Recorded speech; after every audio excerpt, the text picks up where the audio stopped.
राधे राधे भाइयों बहनों, मैं आपसे कहना चाहता हूँ कि रामायण में लिखा है, सिया राम में सब जग जानी, करो प्रणाम जोर जुगो प्राणी। क्योंकि सिया राम में सभी जीव जंतुओं को जान करके सभी को प्रणाम करो, इससे आपको भगवान की प्राप्ति होगी। क्योंकि भगवान हर जीव में विराजमान है, चाहे कण कण में, और सभी जीवों में भगवान विराजमान है। इसलिए कुत्ता को भी भगवान का स्वरूप जान करके उसकी रक्षा करो, और जो भी जीव जंतु हैं उनको जिस तरह से आपसे बन सके सहायता करो। इसलिए किसी भी अगर ये भाव हो जाएगा तो कोई किसी से द्वेष नहीं करेगा, ना कोई किसी की बेईमानी करेगा, ना किसी की कोई चोरी करेगा, ना किसी को कोई मारेगा, ना किसी को कोई फंसाएगा। भाइयों, अगर आप शास्त्र के माध्यम से चलेंगे और अपनी गीता, रामायण और भागवत के माध्यम से चलेंगे तो आपको और समाज को आपकी एक तरह से पूजा होगी और आप समाज में उत्कृष्ट व्यक्ति माने जाएंगे। भाइयों बहनों, आप गीता, सुख सागर, भागवत, रामायण इनके माध्यम से जो सीख दी जाती हैं उनके माध्यम से चलें। आप सोचें कि हमने गीता पढ़ी है, रामायण पढ़ी है, भागवत पढ़ी है, पढ़ने से कुछ नहीं होता। उसको अनुसरण करो और उसका अध्ययन करके राम या सीता या जो भी आपको अच्छा लगे उनके माध्यम से रहो। क्योंकि राम एक पतिव्रता व्रतधारी थे और वो अपने पिता की वचन को मानने वाले थे, और भाई भरत के पीछे उन्होंने राज्य को छोड़ करके वन को चले गए थे और अत्याचारी रावण का युद्ध में वध किया था। इसलिए जिस किसी की भी आप अनुसरण करना चाहो उनके माध्यम से अनुसरण करो। इससे क्या होगा, आपके लिए आप समाज में गलत काम नहीं करेंगे। गलत काम नहीं करेंगे तो आपकी कभी भी दुर्गति नहीं होगी। क्योंकि भगवान या परमार्थ मार्ग में यही एक नियम है, किसी भी गुरु के माध्यम से या किसी के माध्यम से आप भगवान को प्राप्त कर सकते हो। अगर इन हमारे पुराणों, गीता, रामायण के माध्यम से चलेंगे।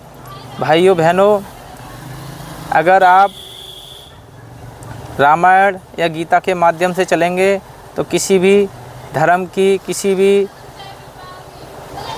किसी भी जाति की या किसी की भी अवहेलना नहीं करेंगे। क्योंकि उसमें साफ साफ लिखा है, सिया राम में सब जग जानी, करो प्रणाम जोर जुगो प्राणी। जैसे सिया राम यानी भगवान का सभी को स्वरूप जान करके सभी की वंदना करो। अगर ये भाव आपके अंदर आ जाएगा तो किसी का भी आप अहित करने की नहीं सोचेंगे।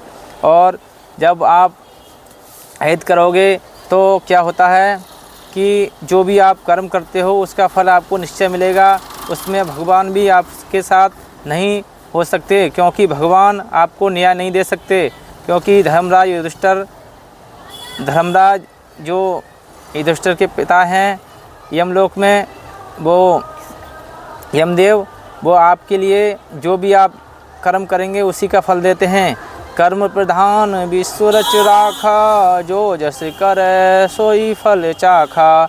अगर आपने जिस तरह से कर्म किए होंगे, किसी के आपने बेईमानी करोगे तो आपको अगले जन्म में मैं ब्याज के देना पड़ेगा।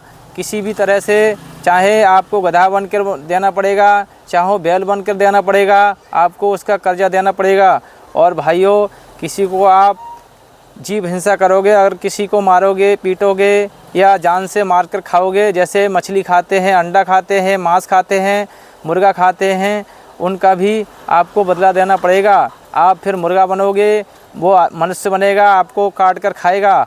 और अगर आप ज़्यादा जीवों को हिंसा करते हो तो आपका रूप बैल का होगा और उसमें आपके कीड़े पड़ेंगे, और वो कीड़े धीरे धीरे कर करके जितना आपने मांस उसका खाया होगा उसका नोच नोच के आपको खाएंगे। इसलिए सुधर जाओ और अपने अंदर कभी किसी भी जीव की हत्या मत करो और किसी की बेईमानी मत करो, मत किसी को परेशान करो, मत किसी की हिंसा करो। अगर आप हिंसा करते हैं, आप जीवों की हत्या करते हैं तो आपका वही हाल होने वाला है। आप कभी बच नहीं सकते। क्योंकि सीधी सीधी शब्दों में लिखा है, कर्म प्रधान विश्व रच राखा, जो जस करत ऐसी फल चाखा। कर्म प्रधान है, ये किसी भी तरह से टाला नहीं जा सकता। भाइयों बहनों, अगर आप इस तरह से हमारी बात मान करके और अच्छे तरह से रहोगे, अच्छी तरह से भगवान का स्मरण करोगे, भगवान का नाम का जाप करोगे, आपको जो देवता अच्छा लगता हो, चाहे राम हो, चाहे श्याम हो, चाहे कृष्ण हो, चाहे हनुमान जी हो, या जो भी दुर्गा मैया को या किसी भी देवता की पूजा करना चाहता हो, क्योंकि परमात्मा सब एक ही हैं। उनके अनेक अनेक रूप होते हैं, अनेक अनेक नाम होते हैं। जैसे माता के लिए बेटा उसको माता कह के पुकारता है, पति उनके लिए वाइफ कह के मतलब उनको पत्नी कहकर पुकारता है, और उनका पिताजी उनको बेटी कहकर पुकारते हैं, और उनका भाई उनको बहन कह के पुकारता है। इसी तरह से भगवान के रूप अलग अलग हैं, मगर भगवान सब एक हैं। जैसे समुद्र में आखिर में नदियाँ सभी थोड़ी थोड़े जल करके सभी एक में ही समा जाती हैं, उसी तरह भगवान के सभी रूप हैं वो आखिर में एक ही में समा जाते हैं।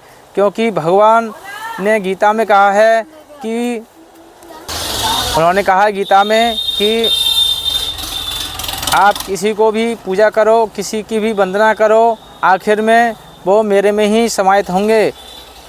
क्योंकि उन्होंने कहा है कि आप भूत को पूजा करोगे फिर भी मेरी ही पूजा कर रहे हो, और जैसे मान के चलो किसी की आत्मा परमात्मा सभी एक ही हैं। अगर किसी जैसे आप हनुमान जी की पूजा करोगे फिर भी उन्हीं की पूजा हो रही है, श्री कृष्ण भगवान की पूजा करोगे फिर भी उन्हीं की पूजा हो रही है, शिव की पूजा करोगे फिर भी उन्हीं की पूजा हो रही है। क्योंकि भगवान सब एक ही हैं। क्योंकि भगवान ने स्पष्ट शब्दों में कहा है कि मैं ही हूँ। उन्होंने 11वें अध्याय में स्पष्ट कहा है कि मैं वरुण में हूँ, यम में हूँ, शिव में हूँ, ब्रह्मा में हूँ, यानी उन्हीं के रूपों हैं सारे। इसलिए आप किसी के भी रूप की वंदना करो, किसी की भी स्तुति करो, किसी का भी जाप करो, आप अंत में भगवान को प्राप्त हो जाओगे। आपको जो नाम अच्छा लगता हो उसका जाप करो और निरंतर जाप करते रहो। इससे आपके और किसी गलत काम को मत करो, गलत काम का आप त्याग कर दो भाइयों बहनों। जिससे क्या होगा, आप भगवान की सदकृपा को प्राप्त होगे, जिससे आप परम गति को प्राप्त होगे। जय श्री राधे, जय श्री कृष्णा।